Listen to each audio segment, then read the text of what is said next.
오늘 우리에게 허락하신 은혜 말씀은 마태복음 2장 1절로 12절의 말씀입니다. 오늘은 2020년 마지막 주일입니다.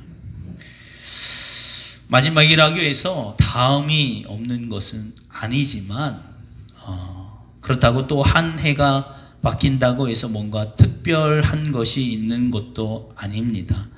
그냥 달력의 한 해를 나타내는 연수가 2020년에서 2021년으로 바뀌는 것뿐이지 별 다른 것은 없어요. 혹시 여러분들 가운데 2020년에서 2021년으로 넘어갔다고 해서 뭔가 몸에 변화가 생깁니까? 그렇지 않죠? 그냥 하루가 또 갔을 뿐이지 뭔가 특별한 것은 없습니다.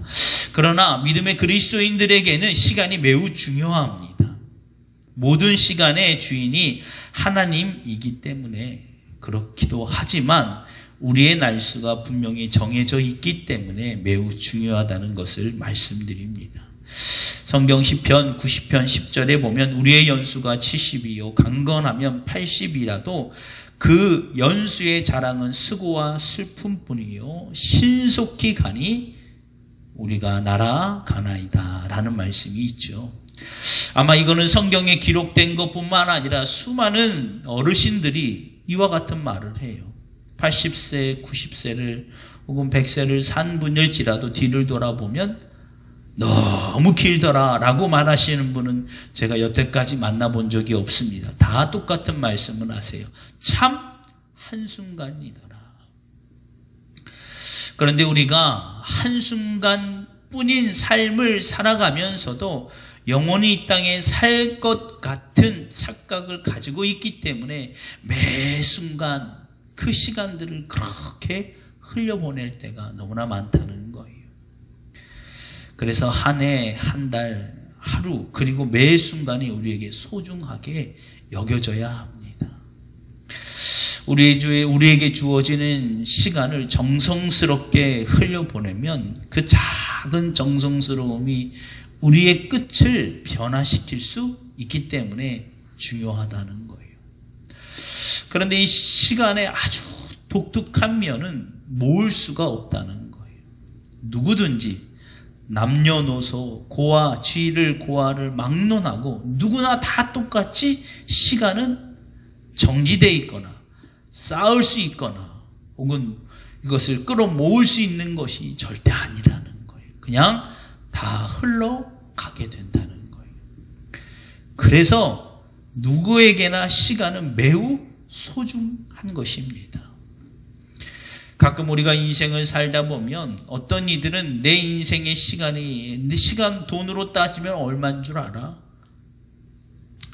돈을 많이 벌어들이는 기업의 CEO는 그 사람에게 한 시간은 수억에 달하고 또 그렇지 못한 사람은 시간은 아무런 가치가 없다라고 생각할 때가 있어요. 그런데 절대 그렇지 않습니다. 시간의 주인이 하나님이므로 시간의 가치는 상대적이 아니라 절대적이라는 거예요. 저 사람에 비해 내 시간은 하찮고 혹은 반대로 저 사람에 비하면 내 시간은 귀하가 아니라 시간은 절대적 가치라는 거예요. 누구에게나 어떤 사람에게든지 그 시간만큼 소중한 것은 없음을 깨닫는 은혜가 있기를 주 이름으로 간절히 축원합니다. 그래서 오늘 저는 2020년을 흘러가 버린 과거에 매어 있는 그런 삶을 말씀드리려는 것이 아니라 아까 말씀드린 것처럼 흘려보내는 시간의 특성답게 2020년을 돌아보면서 우리가 어떻게 흘려보냈는지 다시 한번 돌아보는 기회가 되기를 주 이름으로 축원합니다. 더불어 오늘의 본문의 말씀을 통해서 시간은 계속해서 반복되어지는 거예요. 누군가가 그런 말을 했죠. 역사는 반복되어진다. 상황과 환경과 인물만이 바뀌었을 뿐이지 똑같은 패턴으로 시간은 계속 반복이 되어져요. 왜요? 두 가지 원칙이 바뀌지 않기 때문에 그래요. 첫 번째는 아까 말씀드린 것처럼 시간의 주인이 하나님이시기 때문에, 두 번째는 그 시간을 쓰는 사람이 하나님이 만드신 창조물이기 때문에 이 두 가지가 변하지 않는 이상 시간은 계속 역사는 반복되어짐을 믿으시기를 바랍니다. 그런 면에서 오늘 본문을 제가 선택해서 오늘 본문을 통해서 그러면 어떻게 하면 우리가 더욱더 시간을 정성스럽게 흘려보내 그 흘러간 시간이 우리의 앞을 변화시킬 수 있겠는가, 그런 은혜를 나누고자 합니다. 요즘 들어 경제가 불황이다 보니까 기업들에게 가장 많은 경영 전략 중 하나의 키워드는 선택과 집중이에요. 경제가 막 흥황할 때는요, 이런 말이 키워드가 그렇게 중요하지 않아요. 막 돈이 많기 때문에 이것도 해보고 저것도 해보고 이것도 해보고 이것도 해봐요. 그러다가 안 되면 어쩔 수 없고 안 되면 어쩔 수 없고 그러다가 하나 좋은 게 걸리면 그거 하는 거. 그런데 요즘처럼 경제가 불황일 때는 여러 군데 다분화해서 투자할 수가 없어요. 적소에 투자를 해야 되는 경영 전략 가운데 하나는 그래서 선택과 집중이라는 거예요. 그런데 요즘 들어서 이 코로나로 인하여 가장 이 경영 전략, 이 마인드가 필요한 곳이 있다면 교회예요. 왜냐하면 코로나로 인하여 가장 두드러진 현상 가운데 하나가 뭐예요? 비대면, 언택트라는 환경이 주어져 있습니다. 다른 여러 가지 상업적 부분에도 큰 타격을 주지만 가장 심각한 부분은 실은 교회예요. 그런데 우리가 오해하지 말아야 될 것은, 그러면 교회 경영이라고 따지면 목사님만 고민하면 되지, 왜 우리까지? 여러분, 이것은 교회의 위기뿐만 아니라 신앙의 위기가 될 수 있기 때문에 우리가 이 말씀을 분명히 염두에 두셔야 된다는 것입니다. 더 진행하기 전에 이것을 먼저 전제하고 여러분에게 말씀을 드리고자 합니다. 예배. 이제 제가 그 신앙적 생활 부분에서 이 예배에 대한 부분을 이제 집중적으로 말씀을 드리고자 하는데, 일명 현장 예배 혹은 비대면인 온라인 예배의 옳고 그름을 따지는 게 아니에요. 예배의 이 신앙생활의 성장을 배경으로 본다면 어떤 게 더 효과적일까를 놓고 봤을 때 현장 예배가 더욱더 신앙을 성장시키는데 효과적이라는 거예요. 예를 들면 요즘 이 초등학생, 중학생, 고등학생이 다 무슨 학습을 하죠? 온라인 학습을 하죠. 부모님들은 분명히 느끼실 거예요. 부모님들뿐만 아니라 아마 학생들도 느낄 겁니다. 그렇게 가기 싫은 학교도 가만히 생각해 보면 온라인 학습보다 현장 학습이 더 효과적이라는 거예요. 물론 요즘 이제 학생들이 적응이 돼가지고 현장 학교에 가는 거 별로 좋아하지 않는다고 해요. 그런데 학습 효과로만 본다면 당연히 현장에 나가서 학습하는 게 오히려 큰 효과적인 면을 볼 수 있어요. 이런 면, 이와 같은 맥락으로 예배를 두고 본다면, 예배의 효과를 따진다면 당연히 현장 예배가 더 많은 효과가 있는 것은 분명한 사실입니다. 물론 학습도 자기주도적 학습 습관이 아주 그냥 몸에 쫙 배어있는 아이들은 온라인 학습을 통해서도 자기 성적 혹은 자기 학습을 끌어올릴 수는 있어요. 그런데 우리가 대부분의 아이들이 실은 자기주도적 학습 습관에 길들여져 있지 않은 아이라는 것이 바로 이 문제점이라고 볼 수 있죠. 예배도 똑같아요. 온라인 예배만으로도 신앙의 성장할 수 있는 분이 분명히 있습니다. 그런데 대부분의 신앙생활을 하는 분들은 일명 자기주도적 학습 능력처럼 가만히 둬도 신앙생활을 충분히 유지할 수 있는, 오히려 성장해낼 수 있는 그런 이 학습 능력이 있는 분들이 많지 않다는 거예요. 그런 면에서 다수가 차지하는 예배자들을 봤을 때 당연히 현장 예배가 효과적이라는 것입니다. 신앙생활은 관계 중심이기 때문에 그래요. 관계 중심이기 때문에. 또 특별히 이 불교는 흔히 얘기하는 산중, 이 홀로 돌을 닦는 이 신앙이라면 이 기독교 교회는 회중 신앙이에요. 선교를 하고 삶 가운데 계속 관계를 맺는 게 교회이기 때문에 그런 점에서 이 코로나가 가져다주는 가장 큰 위기감을 느껴야 될 부류가 있다면 교회 성도들이라는 것입니다. 이런 관점에서 우리가 과거에 신앙생활을 하면서 많은 신앙의 경험을 가진, 즉 신앙의 1세대 혹은 기성세대를 이와 같은 변화 속에서도 자기 신앙을 유지하는데 많이 도움이 되는 것은 사실입니다. 왜냐하면 온라인 예배를 드리더라도 아직도 자기 마음속에 있는 그 신앙의 경험, 체험이 남아있기 때문에. 그래서 오히려 이런 기성세대 신앙 예배자들은 온라인 예배가 불편한 것이 사실입니다. 조금 뭐라 그럴까? 맛이 안 난다고 그러나요?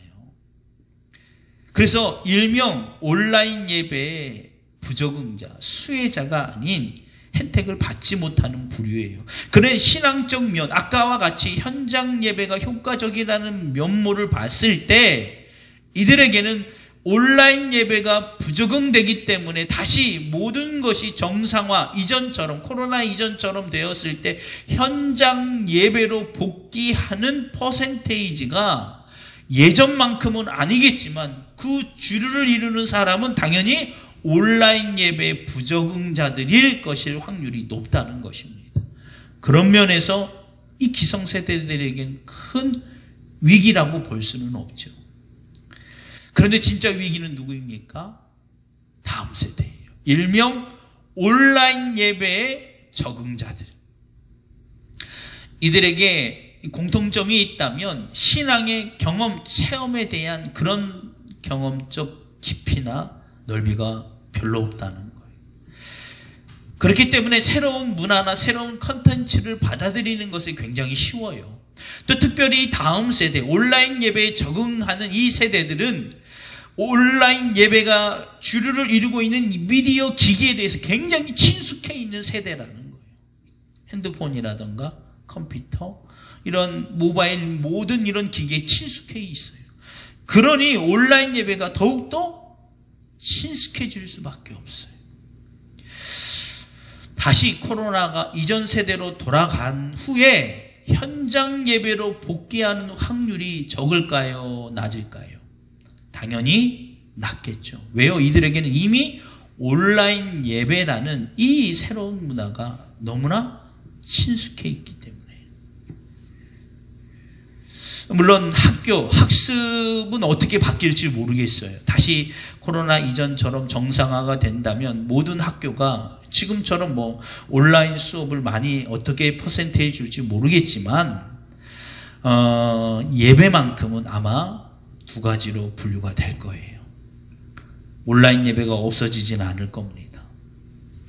또 여러 가지 측면에서 봤을 때 사회적인 전반적인 분위기가 온라인 예배, 코로나 이전에는 온라인 예배에 대해서 이 부정적인 이미지가 강했어요. 그것도 예배냐? 뭐 혹은 온라인 예배는 보조수단쯤이었어요. 어쩔 수 없이 막 그 멀리 그냥 외국에 이렇게 갔는데 어디 예배 드릴 때는 없고, 그래서 그 대형 교회에서는 일명 온라인으로 예배가 라이브 실황 중계가 됐었거든요. 그때도. 그래서 보조수단이지 이 주류가 될 수 없어요. 어쩔 수 없이 예배는 드리고 싶은데 그래서 최소한의 수단으로 온라인 실황 방송으로 예배를 드렸던 겁니다. 그런데 코로나가 지난 후 이 코로나가 지금 휩쓸고 가는 이 순간 온라인 예배는 보조수단이 아니에요. 현장 예배만큼이나 같은 수준으로 우리 인식을 바꿔버리고 있다는 거예요. 그래서 다시 코로나가 이제 백신이 효과가 있고 다 모든 게 정상화돼도 학교의 학습은 어떻게 바뀔지 모르겠지만 교회만큼은 온라인 예배도 많은 부분 그대로 남아있을 겁니다. 또 성도들 인식 가운데 이제는 현장 예배뿐만 아니라 온라인 예배도 적응하고 있기 때문에 그래요. 그래서 각 교회마다 분명히 온라인 예배를 차단하거나 그것을 멈추지는 않을 거예요.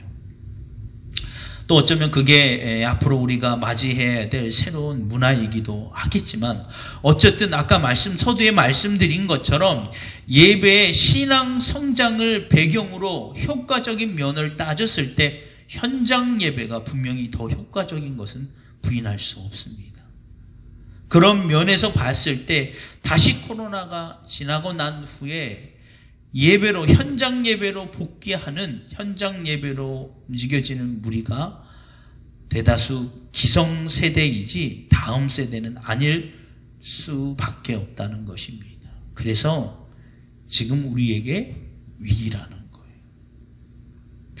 그냥 위기가 코로나 때문에 교회 경영이 힘들고 헌금이 적게 들어오고 그러니까 문 닫는 교회가 많기 때문에 위기가 아니라 진짜 위기는 다음 세대의 신앙이 점점 저조에 떨어지고 있기 때문에 위기라는 거예요. 눈에 보여지는 금정적 문제거나 성도의 숫자가 주는 것뿐만 아니라 진짜 위기는 눈에 보여지지 않는 신앙의 순위 점점 패턴이 바뀌어가고 있다는 거예요. 어쩌면 우리 아이들이 다음 세대가 혹은 기성세대 속에서도 이제는 어디 놀러 가면서 온라인으로 예배한다는 부류가 많아질 겁니다. 예배가 선택이 되기 시작한 순간부터 예배의 본질은 잃어버리기 시작한다는 거예요. 그 순간 예배를 선택하게 되고 하나님을 선택하게 되고 내 인생의 예배는 보조수단이 되고 내 삶의 하나님은 보조수단이 될 수밖에 없다는 거예요. 그런 면에서 위기예요. 그래서 우리가 지금 필요한 건 선택과 집중이라는 거예요. 지금 우리는 교회는 선택할 수 있는 길이 실은 많지 않아요.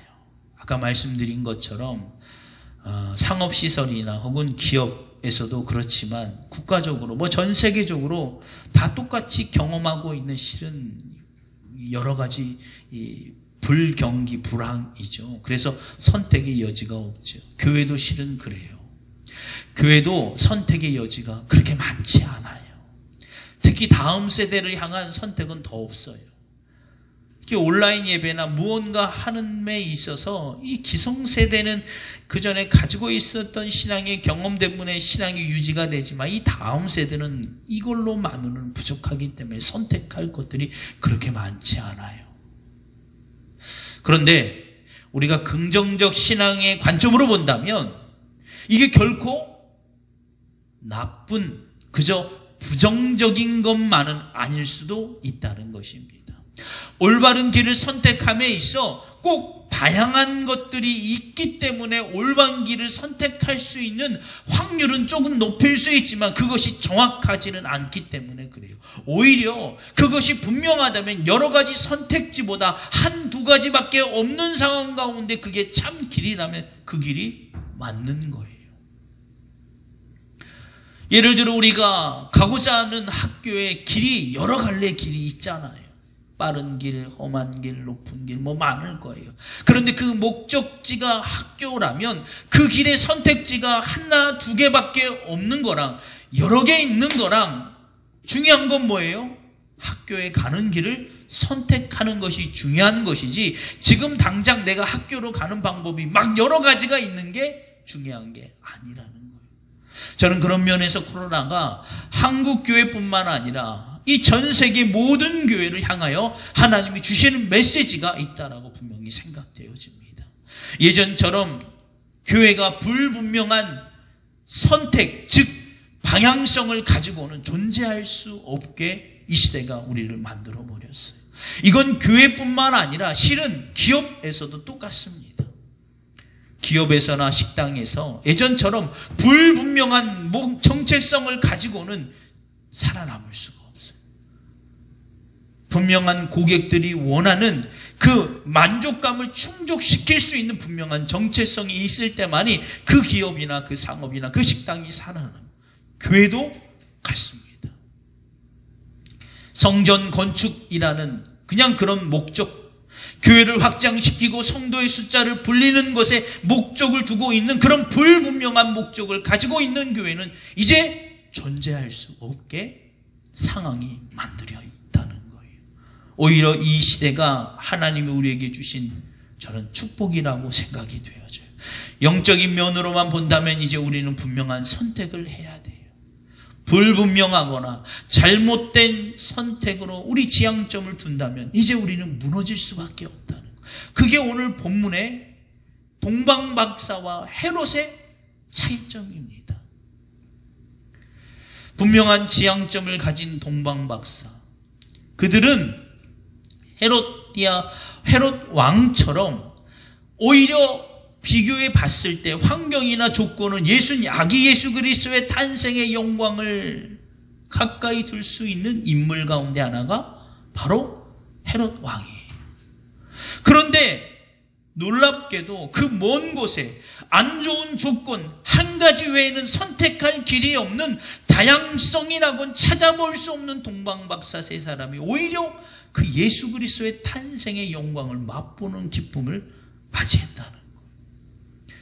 역사는 반복된다고 말씀을 드렸죠. 제가 오늘 본문에서 집중하고자 하는 것은 예수 그리스도의 탄생이 아니라 그 영광스러운 탄생을 중심으로 하는 부류의 인물을 초점을 맞추고 있습니다. 왜냐하면 예수 그리스도의 탄생은 역사적으로 보면 이미 2000년 전에 끝났지만 아직도 진행 반복적인 게 있다면 동방박사와 같은 부류와 헤롯 왕 같은 부류는 계속해서 발생되고 있기 때문에 그래요. 그런데 우리가 집중해서 봐야 될 부분은 동방박사일까요? 헤롯 왕일까요? 대부분 동방박사에 집중되고 있죠. 그런데 우리가 더욱더 현실적으로 가까운 쪽은 실은 동방박사의 부류가 아니라 헤롯 왕일 가능성이 매우 높다는 거예요. 왜 그런지 한번 보세요. 이 동방박사는 천문학자들입니다. 시대적 상황으로 보면 별을 관측하고 앞날을 예비하거나 있을 일들에 대해서 예언하는 사람들이 동방박사예요. 그래서 아마 그 당시에 어디 나라인지는 정확하게 알 수는 없지만 그 살던 부류에서 상류층인 확률이 높은 사람이 동방박사예요. 왜냐하면 그들이 가지고 온 황금과 유황과 모략은 아무나 쉽게 가질 수 없기 때문에 먼 거리를 걸어오면서 그들이 그 먼 거리를 걸어오게끔 한 것은 분명한 지향점, 즉 선택이 집중되어 있다는 것입니다. 별을 관측하면서 그 별을 통해서 수많은 천문학적 예언을 집중하다 보니까 그 별이 이 세대의 왕으로 오실 분을 비추고 있다는 것을 알게 되죠. 신앙적 배경은 없는 그들이 그 별만을 보고 수천 킬로의 길을 지금처럼 교통수단이 다 발달되어 있거나 여행자들의 안정성이 보장되어 있던 시대가 아닙니다. 자칫 잘못하다가 죽을 수도 있어요. 즉 지금 내가 누릴 수 있는 그 모든 것들을 내려놓고 오직 내가 바라봐야 될 지향점에 집중했다는 것입니다. 반면 헤롯 왕은 반대죠. 그는 수많은 세월 동안 많은 재산과 많은 명예를 모은 사람이 헤롯 왕입니다. 그는 동방의 박사들이 유대인으로 왕으로 나실 리가 어디 있느냐는 말을 들었을 때 헤롯 왕뿐만 아니라 그의 모든 신하가 다 소동했다라고 기록이 되어 있어요. 막 기뻐 축제를 연 게 아니라 소동한 거. 아이 무슨 일이야? 나 말고 또 누가 내가 가지고 있는 것에만 집중, 현재, 과거에 머물러 버리니까 다가올 미래에 대한 관점이 사라져 버린 거예요. 볼 수 없기 때문에 선택하지 못하는 게 아닙니다. 오히려 볼 수 있음에도 내가 가지고 있는 이 현재에 머무르거나 과거에 매이는 순간부터 우리는 선택하지 못하는 거예요. 여러분, 교회로 돌아와 보세요. 지금 우리가 어디에 선택점을 주어야 합니까? 우리는 분명한 선택점을 가지고 있어야 돼요. 제가 이 성탄절, 성탄 축하 메시지를 다 보냈죠. 거기 보면 그렇게 돼 있어요. 우리의 행복하고 즐거움은 세상이 가져다주는 환경 때문이 아닙니다. 우리가 성탄절을 기쁘고 행복하고 즐거워해야 될 이유는 오직 한 가지, 예수 그리스도 때문이어야 합니다. 그래서 우리는 즐겁고 행복하게 성탄절을 보내야 합니다라고 메시지를 다 보냈어요. 여러분, 우리가 집중하고 선택해야 될 부분은 교회 건축이나 성도의 교세를 확장하거나 담임 목사의 이 이름을 널리 높이거나 그것에 있는 게 아니에요. 그렇게 선택할 수도 없는 시대일 뿐더러 우리가 그리스도인들이 가만히 보면 선택할 수밖에 없고 선택되어져야 될 지향점은 딱 한 가지, 오직 예수 그리스도예요. 할렐루야. 동방의 박사들이 그 별을 보고 수많은 길 위협 속에서 현재 있는 것을 다 내려놓고 왔던 것처럼 우리에게도 분명히 그와 같은 것이 필요합니다. 바라봄의 능력만 있을 뿐만 아니라 이 동방의 박사들은 집중을 가지고 있어요. 여러분이 이 별을 보고 온다는 거 쉽습니까?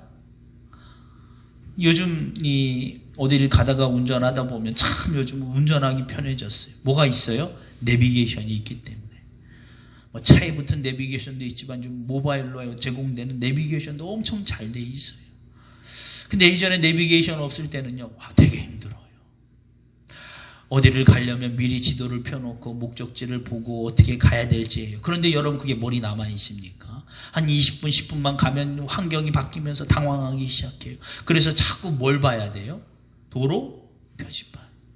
도로 표지판을 계속 중간중간 보면서 그 표지판대로 잘 가야 돼요. 그런데 여기서 중요한 것은 아까 얘기했던 것처럼 선택과 집중이에요. 내가 가고자 하는 선택의 방향성이 먼저 성장이 되면 계속 집중해야 돼요. 가끔 간혹 가다가 지나쳐버린 표지판을 그냥 지나쳐버리면 엄한 길로 빠져서 한참 헤매다 목적지에 도착하거나 해도 늦게 도착할 경우가 되게 번번이 많았다는 거예요. 그래서 그때 그 순간만큼은 집중해야 돼요. 다른 것도 보면 안 돼. 옆에 조수석에 있는 사람과 막 재미난 이야기를 하다가 깜빡 지나쳐버리면 그 순간 빠져나가야 될 길에서 빠져나가지 못하면 엄한 길로 돌아가야 되기 때문에. 여러분, 이 별을 보고 온다는 것 자체가 도로 표지판을 보고 오는 것과 같은 집중력이 매우 필요해요. 별이 보입니까? 잘 보이지 않아요. 그리고 밤에만 보여요. 그렇기 때문에 계속해서 집중할 수밖에 없어요. 그런데 이 헤롯 왕은 우리가 생각하는 것보다 뛰어난 인물이었어요. 그는 이방인으로 유대인의 왕이 30년간 지낼 만큼 조직력과 지도력을 갖춘 사람 가운데 하나예요.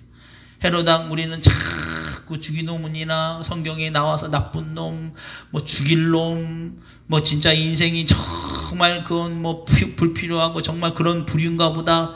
그렇지 않아요. 세상적으로 보면 헤롯 왕은 굉장한 인물 가운데 하나입니다. 당시의 시대적 상황으로 봤을 때 로마의 속국인 이스라엘 왕으로 등극하기 위해서 국제 정세에 밟아야 돼요. 최소셀이 뛰어난 인물 가운데 하나입니다. 한순간에 로마의 속국인 이스라엘의 왕이 바뀌는 건 일순간이기 때문에 당시 로마의 이 황제가 바뀌면 그 다음에 또 바뀌기 때문에, 그런데 30년간 왕으로 지냈다는 것은 그 수많은 로마 왕이 바뀌는 가운데에서도 그걸 유지했다는 건 국제 정세에 밝고 처세술이 뛰어난 사람, 일명 오늘로 얘기하면 엘리트 그룹이에요. 엘리트 그룹. 그냥 머리만 좋은 그런 학문이 아니라 상황과 그 시대를 정확하게 파악한 사람이 바로 이 헤롯 왕이에요.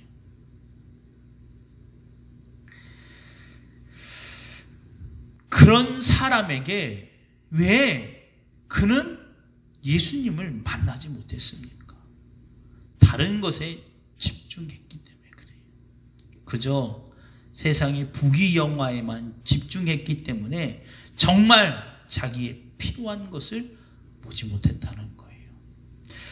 여러분, 이 시대가 위기인 건 분명합니다. 그런데 신앙적 면으로 보면 위기가 아닐 수도 있다는 거예요.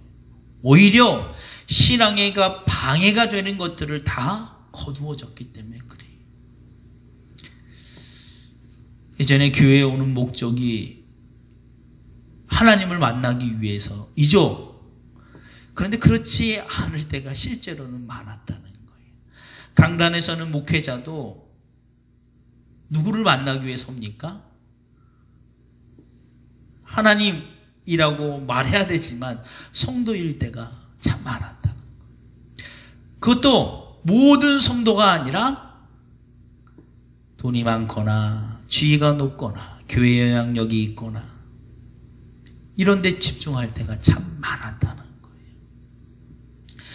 교회마다 분쟁이 생긴 이유가 뭐예요? 하나님 때문이었습니까? 혹 뭐 예수 그리스도의 복음 때문이었어요? 아, 목사님, 우리 목에 칼이 들어와도 복음을 전해야 합니다. 이것 때문에 싸웠나요? 그렇지 않아요. 명분은 하나님 뜻이라고 얘기하지만 다른 곳에 가 있어요. 교회 재산이나 물질이나 이런 것들을 지키고자 이쪽 파 저쪽 파 갈려서 나가라, 이쪽은 못 나간다. 네가 나가라, 나도 못 나간다. 그렇게 날마다 수십 년을 싸우면서 그 성전을 지키는 의미가 뭐가 있어요? 거기 정말 하나님이 계실까요? 정말 하나님을 지킨다면, 안 되면 이곳을 내어주고 다른 곳에 가서 예배해야 돼요. 그렇죠? 근데 우리가 그렇지 못했다는 것이 현실적으로 드러났어요. 그들뿐만 아니라 저 또한 그 부류 가운데 하나였을 거예요. 우리도 어쩌면 헤롯 왕이었어요. 우리가 현실적으로 봤을 때 교회 성도 내 자녀 가운데 헤롯 왕처럼 엘리트 자녀가 좋습니까? 아니면 동방 박사처럼 아무 대책 없이 그저 별만 보고 가는 자녀가 좋습니까? 고민이 되죠. 저도 아직 제 자녀들이 중학교, 고등학교, 대학교 입시나 뭐 이제 사회 진출을 두지 않았기 때문에 함부로 얘기할 수는 없을 것 같아요. 근데 만약 제 자녀가 아빠, 나 오늘 예배보다 공부 열심히 해서 내일 시험이 있어서,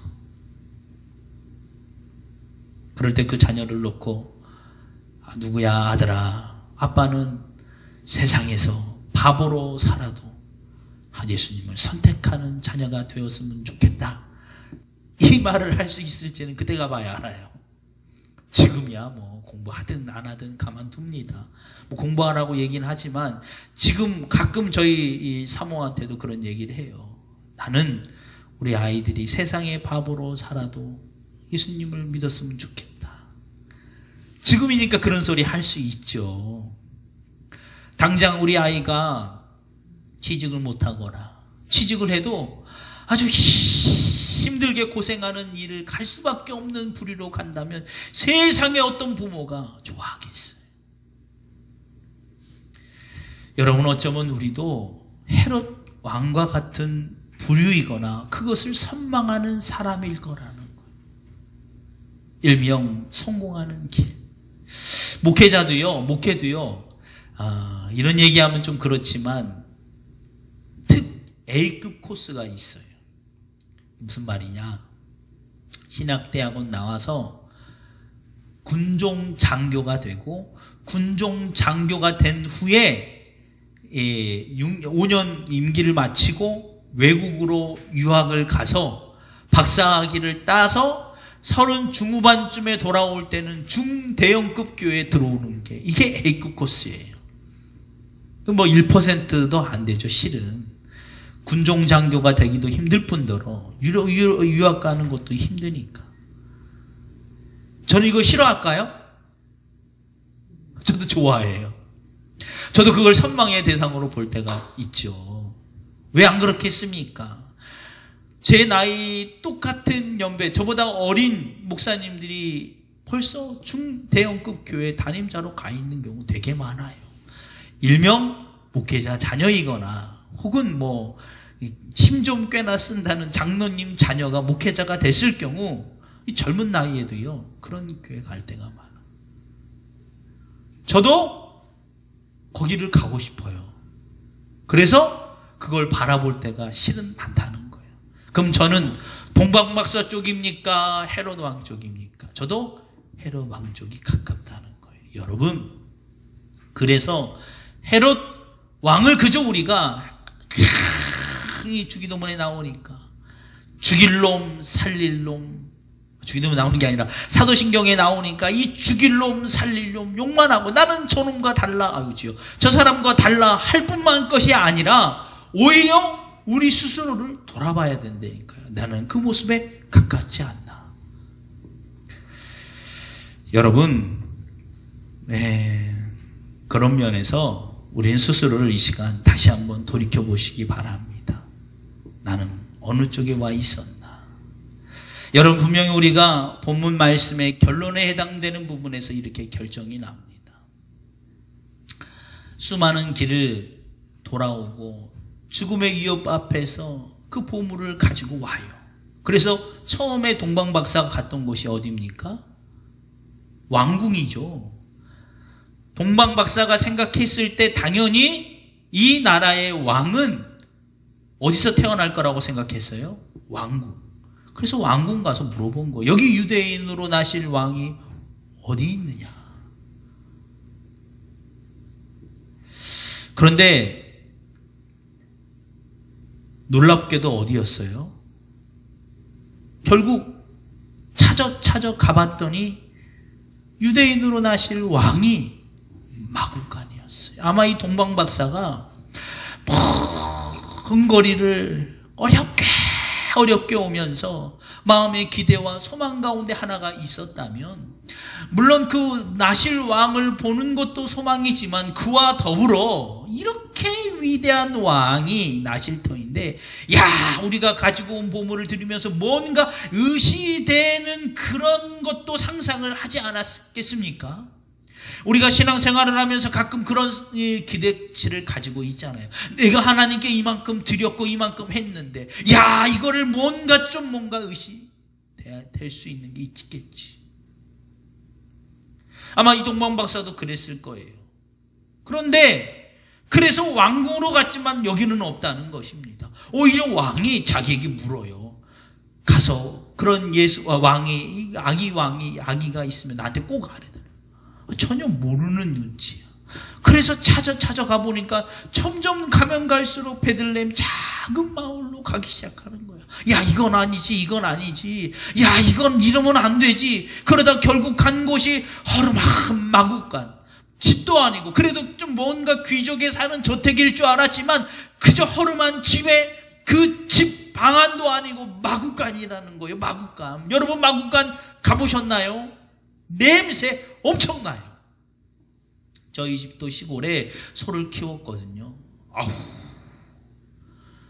소 키우는 이 외양간하고 어디를 가까이 두는 줄 아세요? 화장실.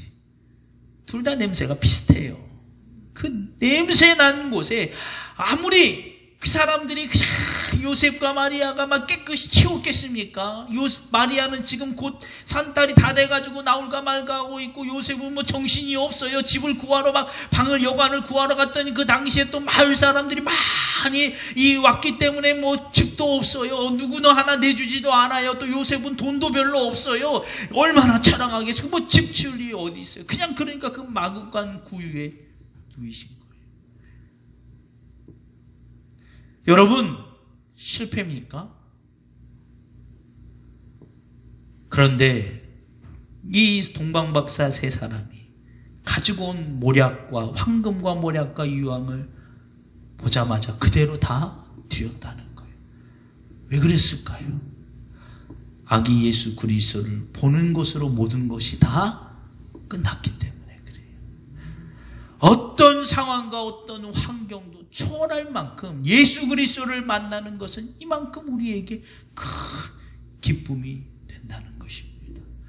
여러분, 우리의 유일한 조건이자 우리가 즐거워해야 될 이유는 예수 그리스도라는 거예요. 그거면 충분합니다. 여호와는 나의 목자시니 내게 부족함이 없으리로다. 다윗의 평생의 고백이 여호와가 나의 목자가 되심으로 내가 부족함이 더 이상 없다는 거예요. 이 말씀을 드리는 헤롯 왕도 만약에 그 아기 예수 그리스도를 봤다면, 직접 그것을 눈으로 목격했다면 헤롯도 모든 걸 다 내려놓을 수 있었을 거예요. 그런데 그는 선택과 집중해 하지 못했어요. 여러분, 어쩌면 우리가 이제 선택과 집중해야 합니다. 결론적으로 말씀을 드리고 마치도록 하겠습니다. 우리는 무엇을 선택해야 됩니까? 예수 그리스도. 무엇에 집중해야 됩니까? 현장 예배, 온라인 예배는 틀린 거야. 이렇게 말하는 게 집중하는 게 아니에요. 정말 현장 예배가 효과적이고 신앙에 도움이 된다면 우리는 이곳에 집중해 있어야 돼요. 운동선수들이 경기 중에 관중들이 없다고 해서 불평을 토로하면서 말하기를, 왜 관중이 없는 거야? 야, 우리 체육관, 이 경기장 시설을 바꾸자. 그리고 운동선수들이 운동을 하지 않고 그것에만 집중하고, 혹은 야, TV가 너무 좋으니까 그런가 보다. 이 TV 중계하지 못하게 카메라를 다 없애버리자. 이것에만 집중한다면 그건 바보예요. 선택과 집중을 못하는 거예요. 운동선수들은 오히려 뭐 해야 돼요? 더 열심히 운동해야 돼요. 어쩌다가 경기를 관람하러 오는 사람이 그 운동 경기를 보고, 야, 그래 이거지. TV에서 느낄 수 없는 바로 현장감, 현장에서 느낄 수 있는 이 현장감, 우리가 이걸 위해서 왔지 라고 느낄 수 있게 준비하는 게 운동선수라는 것입니다. 오늘날 교회, 그리고 저를 포함해서 교회 성도 여러분, 우리가 집중해야 될 건 온라인 예배는 잘못된 거야, 현장 예배만 맞는 거야, 이것에 집중할 것도 아니고, 온라인 예배를 당장 끊어버리자, 이것에 할 것도 아니라는 거예요. 우린 무엇에 집중해야 됩니까? 바로 이곳에 집중해 있어야. 코로나가 제3단계로 넘어가면서 이제 진짜 현장 예배가 완전히 없고 다 집에서 저 혼자 방송해야 될 수도 있어요. 그런데 우리가 잊지 말아야 될 건 뭐예요? 그러면 우리 목사님 그때 우리가 말했던 것처럼 전 온라인 예배 안 할 거예요. 그냥 혼자 눈 감고 있겠습니다. 이게 아니라 집중해야 돼요. 뭐 해야 됩니까? 다시 현장 예배로 갈 그 순간을 위해 열심히 집에서 내 마음 가운데 예수 그리스도를 사모해야 돼요. 그런 마음으로 다시 현장 예배 나오면 어떻게 되겠습니까? 현장에서만 느낄 수 있는 그 은혜와 감동을 나도 느끼고 어쩌다 온 사람도 느끼게 될 것이라는 거예요. 다음 세대에게 필요한 건 우리가 그들이 맛보게 하는 거예요. 우리가 이미 현장 통해서 경험했던 그 은혜의 맛을 이 친구들이 보게 하는 거예요. 지금 우리는 그곳에 집중해 있어야 합니다. 여러분, 2020년을 마무리하면서 여러분의 삶 가운데 이제 중요한 숙제가 남겨졌어요. 매 순간 매 하루를 소중하게 흘려보내시기 바랍니다. 선택과 집중, 즉 예수 그리스도를 선택하시고 예배에 집중하셔서 예배 1시간 그곳에 집중하는 것이 아니라 모든 삶에서 흘려보내야 돼요. 온전한 예배자가 되기 위해서 가정에서, 사업장에서, 직장에서 여러분 최선을 다해 정성스럽게 흘려보내시기 바랍니다. 그 결과물이 예배 현장에 와 있을 때 다시 우리가 현장 예배를 온전히 드릴 수 있을 때 그 감동과 감격으로 다시 돌아오게 될 것이라고 저는 분명히 믿습니다. 내가 오겨나 2020년 정성스럽지 못하게 흘려보낸 시간이 있다면 회개합니다. 용서해 주세요. 그 시간의 주인이 나인 줄만 알고 내 것인 것 줄로 착각하고 내 마음대로 내가 원하는 대로 내가 좋아하는 대로만 흘려보낸 시간이 있다면 용서하시고 다시 2021년 다가오는 한 해는 정성스럽게 오직 하나님의 영광을 위하여 집중하기를 원합니다. 그럴 수 있도록 하나님 내 마음 가운데 성령의 감동과 충만함을 허락하여 주옵소서. 여러분 이렇게 기도하시고요. 두 번째로 기도하실 때 나라와 민족을 위해서 기도하시기 바랍니다. 그리고 열방에 나가 있는 선교사님들 위해서 기도하시고요. 여러분 그리고 이 땅에 있는 미자립교와 농어촌 교회 또 다음 세대를 위해서 기도해 주시기 바랍니다. 특별히 오늘 드려진 헌금은 미자립교회와 작은 교회들을 위해서 쓰이도록 하겠습니다. 여러분 이 시간 우리 간절히 기도하고 우리 마치도록 하겠습니다.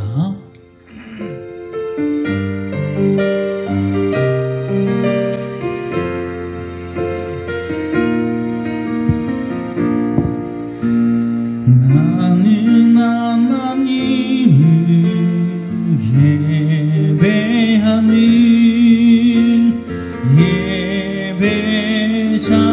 예배자입니다. 내가 서 있는 곳 어디서나 하나님을 예배합니다. 내 영혼 거룩한 은혜를 향하여 내 마음 완전한 하나님 향하여 이곳에서 바로 이 시간 하나님을 예배합니다. 나는 하나님을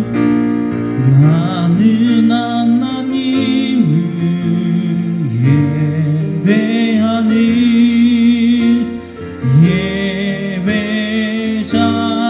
예배자입니다.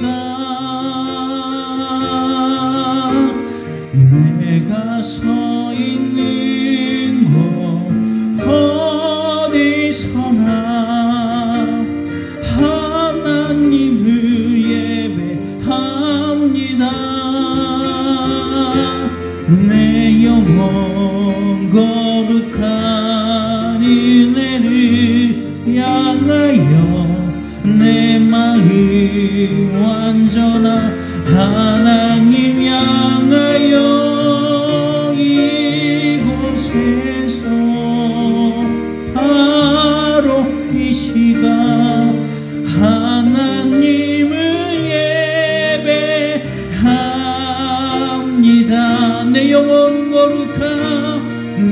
영혼 거룩한 은혜를 향하여 내 마음 완전한 하나님 향하여 이곳에서 바로 이 시간 하나님을 예배합니다. 우리 시간 주여 삼창하고 종성으로 기도하도록 하겠습니다. 주여 주여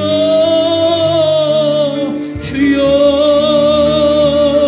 하나님 우리 인생을 돌아보게 하여 주시니 감사합니다. 지난 2020년 1년 동안 우리 삶 가운데 우리가 동방박사와 같은 하나님을 향하여 집중해 있기보다 아버지 하나님 우리 삶과 아버지 우리가 원하는 것을 향하여 그저 시간을 정성스럽게 흘려보내지 못할 때가 많았습니다. 하나님 이 시간 주님 앞에 회개하고 용서를 구하오니 우리의 시간이 주인이 하나님이심을 깨닫고 다시 한번 우리가 2021년을 계획하며 모든 시간과 매 순간마다 하나님의 영광을 위하여 흘려보내기를 원합니다. 이제 우리 삶의 목적과 방향성이 분명하오니 다른 것을 향하여 서지 않게 하시고 다른 것을 향하여 가지 않게 하여 주옵소서. 하나님 우리가 오직 예수 그리스도를 향하여 우리 삶의 매 순간순간을 흘려보내게 하여 주옵소서. 다시 우리가 주님 앞에 연장에 나와 예배하는 그 순간을 기대하며 하나님 매 순간순간을 흘려보내게 하여 주옵소서. 그리하여서 모든 교회들마다 예배하는 처소마다 예배하는 곳마다 하나님의 한량없는 은혜와 은총이 쏟아져 나오게 하여 주시고 성령의 역사하심이 넘쳐날 수 있도록 인도하여 주옵소서.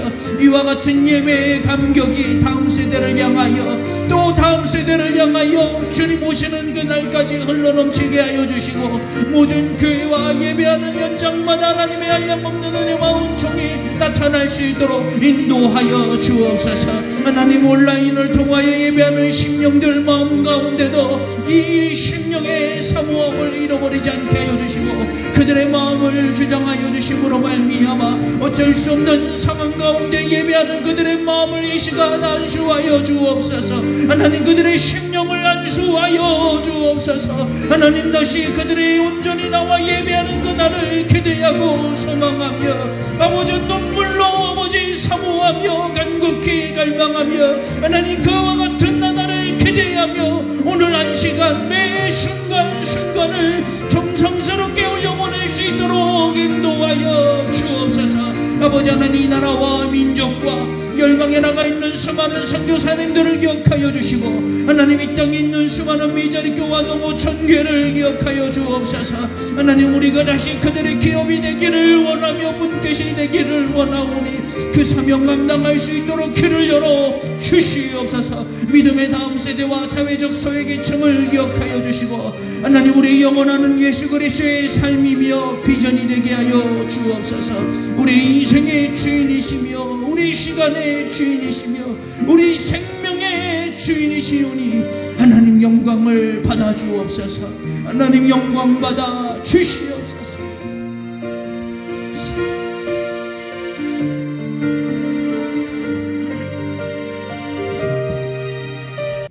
지금은 우리 구주 예수 그리스도의 십자가의 보혈의 은혜와 지금도 분명 살아계셔서 우리 인간의 생사화복을 주관하고 계시는 하나님의 그 크신 사랑하심과 우리 안에 계시면서 우리를 위하여 말할 수 없는 탄식으로 친히 간구하여 주시는 성령님의 감화감동 교통 역사하심이 오늘 예배를 드리고 돌아가는 모든 심령과 특별히 오늘 말씀처럼 이제 모든 시간을 아버지 하나님께 정성스럽게 흘려보내기로 작정하고 2021년 예배에 집중하기로 작정하는 모든 심령과 우리와 관계를 맺고 있는 모든 가정과 사업장과 직장에 이제로부터 영원토록 함께 하시기를 간절히 축원하옵나이다. 아멘. 하나님 역사하여 주옵소서. 하나님 역사하여 주시옵소서.